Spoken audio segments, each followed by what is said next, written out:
a number of different recordings and you will have to answer questions on what you hear. There will be time for you to read the instructions and questions, and you will have a chance to check your work. All the recordings will be played once only.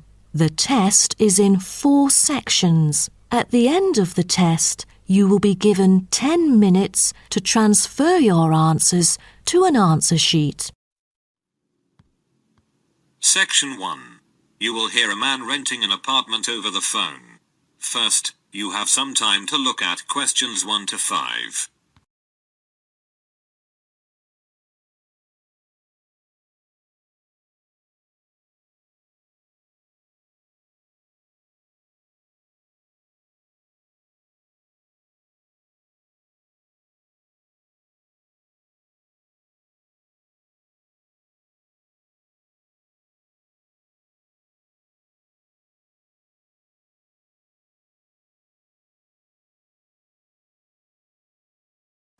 You can see that there is an example that has been done for you. On this occasion only, the conversation relating to this will be played first. Hello, how can I help you? Hello, I want to rent an apartment. I saw your advertisement about 2-bedroom apartment on Bridge Street. The woman answers the phone. Bridge Street, so the word bridge has been written on the top of the form. Now we shall begin. You should answer the questions as you listen, because you will not hear the recording a second time. Listen carefully, and answer questions 1 to 5.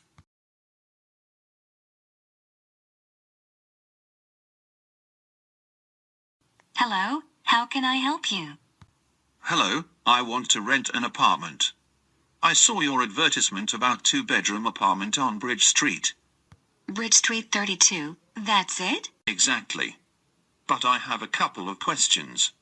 Yes, I'm listening. Does rent include all the utilities, such as gas, electricity, phone, etc.? Yes, sure.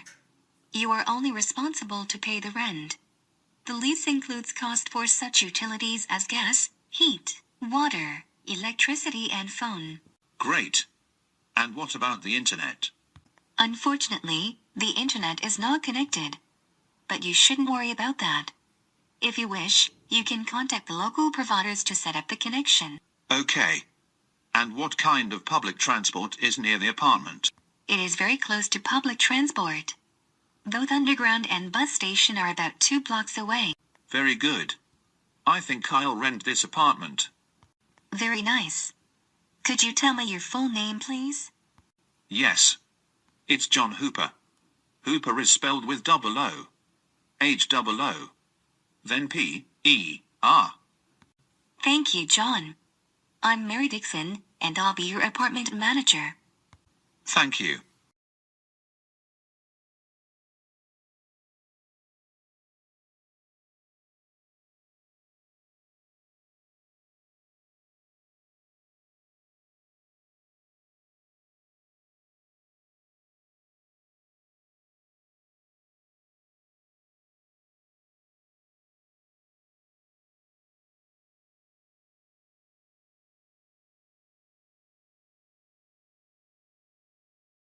Now listen, and answer questions 6 to 10.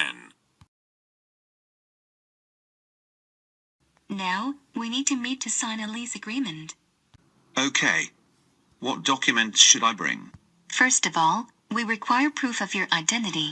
Then, I can bring my driving license. I'm sorry, but driving licenses are not accepted.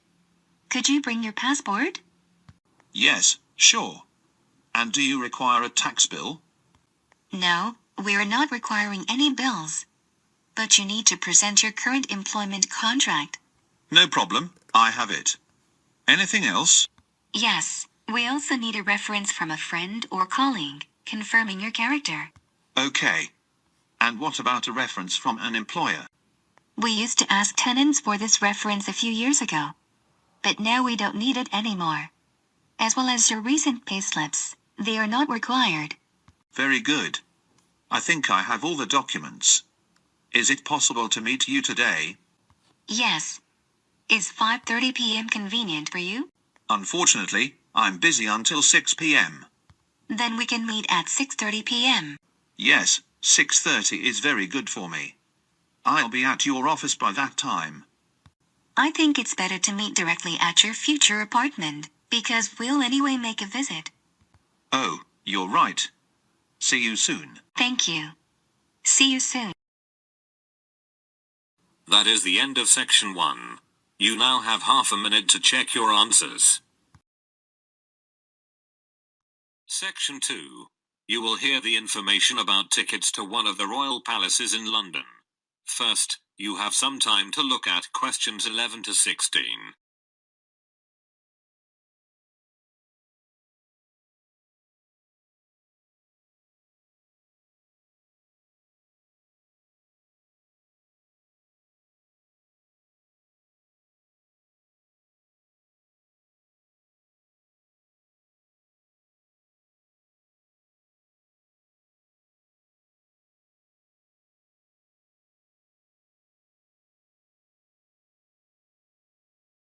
As you listen to the first part of the talk, answer questions 11 to 16. Thank you for deciding to visit historic royal palaces of the United Kingdom. Every year dozens of tourists choose to visit the Tower of London, and we have a variety of tickets to suit your own interests. If you wish to make a single visit, you can buy a single-day ticket. This ticket enables you to visit only the Tower of London. The adult ticket's cost is £24. Children between the ages of 5 and 15 pay £18, and children under 5 can visit the tower for free.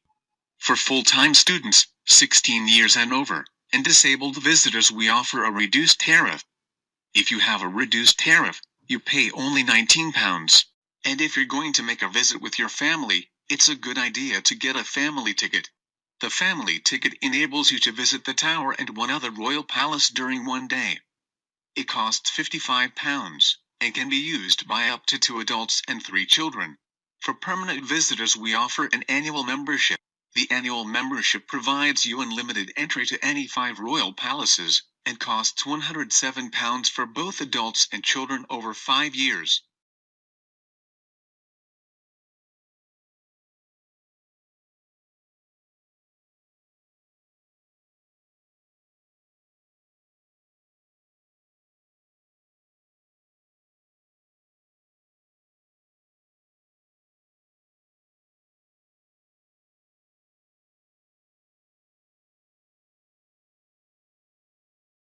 Now listen, and answer questions 17 to 20.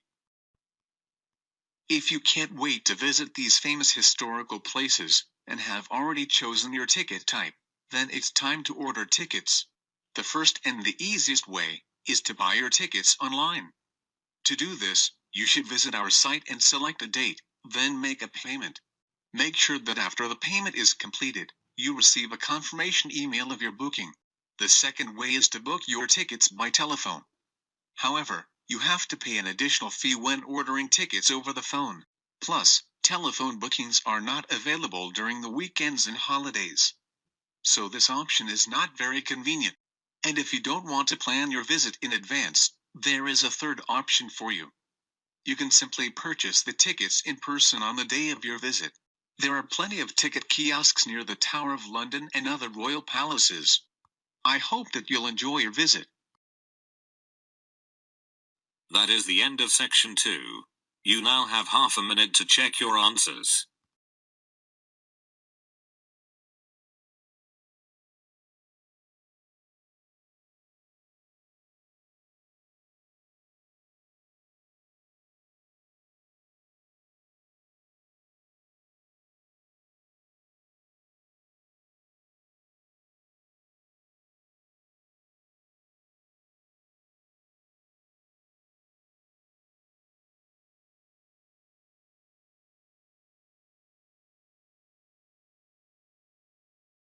Section 3. You will hear 2 students discussing their new course. First, you have some time to look at questions 21 to 23.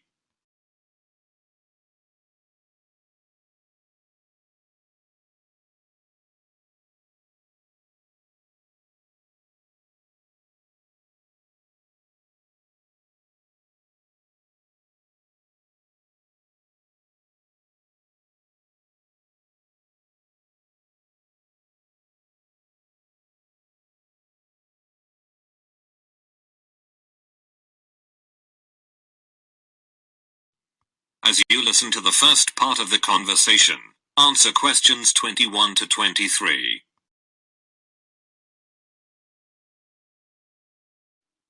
Hi, Kate. How did you like the first lecture? Hi, Julie. You mean that lecture about brand identity? Exactly. When our professor described how brand names are created. As I understood, he'll teach us practical tips and techniques to create better brands. And what about course duration? I heard it's 5 weeks. No, 5 weeks is without the final project. The total duration is 7 weeks. Oh, I forgot about it. It's the first time I'll be doing a group project. And I'm a bit nervous to work in a 5-people team. I think it's going to be okay. He was talking about the right marketing strategy. Did you hear that? Yes, that was the most exciting part of the presentation. The key thing is to grab people's attention. That's true.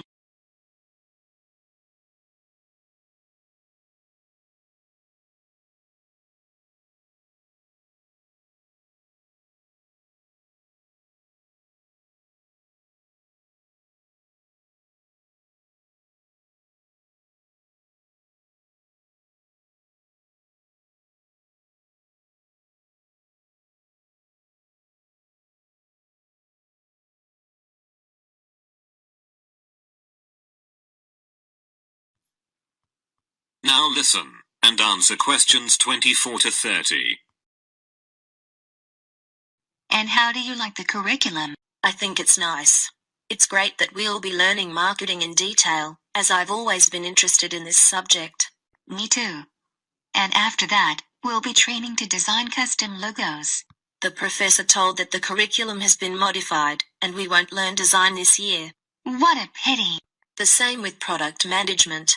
But you shouldn't worry, they just combined these 2 sections into a larger one called branding. Then it's good. Moreover, they've added something called e-commerce this year. It's a great alteration, and the course is kept up to date. Online trading is so popular now. And after that, we'll learn advertising. Yes, and also analytics. Really? Won't analytics be replaced with customer attraction? Yes, you're right. I forgot about that. I think that's all. The professor also teaches a course called Business Strategies. So, we may take his other course next year. Dear. And where is the next lecture? It's in the big classroom on the ground floor. Thanks. You're welcome. Don't forget to take your last week assignment. Okay. Goodbye. Bye. That is the end of section 3. You now have half a minute to check your answers.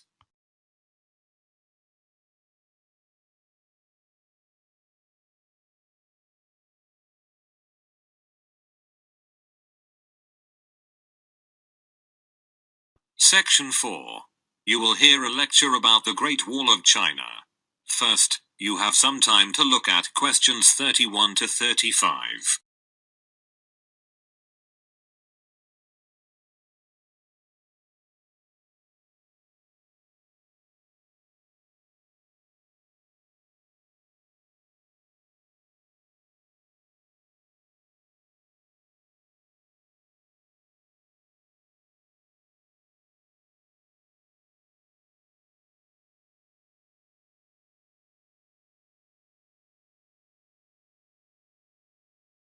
Now listen carefully, and answer questions 31 to 35. Perhaps the most recognizable symbol of China and its long and vivid history, the Great Wall of China is one of the most extensive construction projects ever completed. Somewhat ironically though, the one monument that China built to keep foreigners out is actually now the biggest tourist attraction in the country. Despite the initial purpose, the Great Wall never effectively prevented invaders from entering China. It came to function more as a psychological barrier between Chinese civilization and the world, and remains a powerful symbol of the country's enduring strength. Though the beginning of the Great Wall of China can be traced to the 3rd century BC, many of the fortifications included in the wall date from hundreds of years earlier, when China was divided into a number of individual kingdoms during the so-called Warring States period.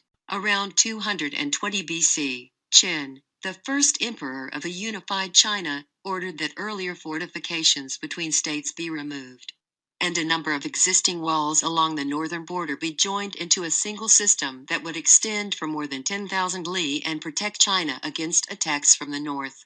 A li is about 1/3 of a mile, and that's where the monument's name came from. The original name for the Great Wall is Long Wall of 10,000 li, or simply the Long Wall. Though the wall is quite inspiring, it was never called the Great Wall in Chinese, and only foreign mistranslation with romantic overtones referred to it as Great or Big Wall. With the death of Qin and the fall of his dynasty, much of the Great Wall fell into disrepair. Much later, a series of frontier tribes seized control in northern China. The most powerful of these was the Northern Wei dynasty, which repaired and extended the existing wall in 390 AD to defend against attacks from other tribes.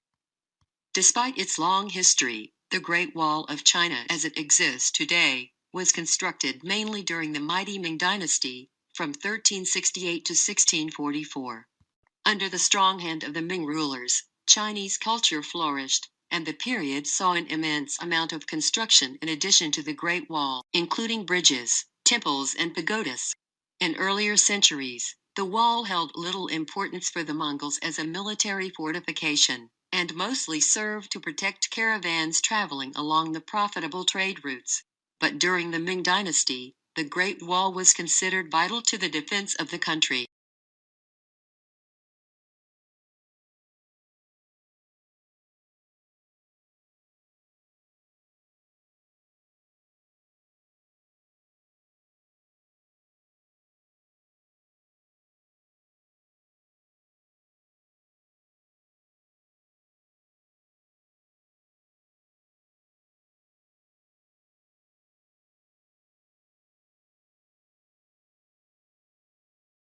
Now listen carefully, and answer questions 36 to 40. Before the use of bricks, the Great Wall was mainly built from stones, wood, and rammed earth. However, during the Ming dynasty, bricks were heavily used in many areas of the wall. The size and weight of the bricks made them easier to work with than earth and stone, so construction quickened. Additionally, bricks could bear more weight and endure better than earth and wood. But many western sections of the wall are constructed from mud, and thus are more susceptible to erosion. That's why in many locations the Great Wall is in disrepair. A report by the State Administration of Cultural Heritage states that almost 1/5 of the wall has totally vanished. In places, the height of the wall has been reduced from more than 5 meters to less than 2 meters. And more than 60 kilometers of the wall in Gansu province may disappear in the next 20 years, due to frequent sandstorms. However, the state does its best to preserve and extensively renovate the Chinese wall, which makes a considerable figure upon the terrestrial globe. Due to its imposing sizes, the wall is often believed to be visible from the moon. But it's only a rumor. The width of the Great Wall, viewed from the moon, is about the same as that of a human hair, viewed from 2 miles away.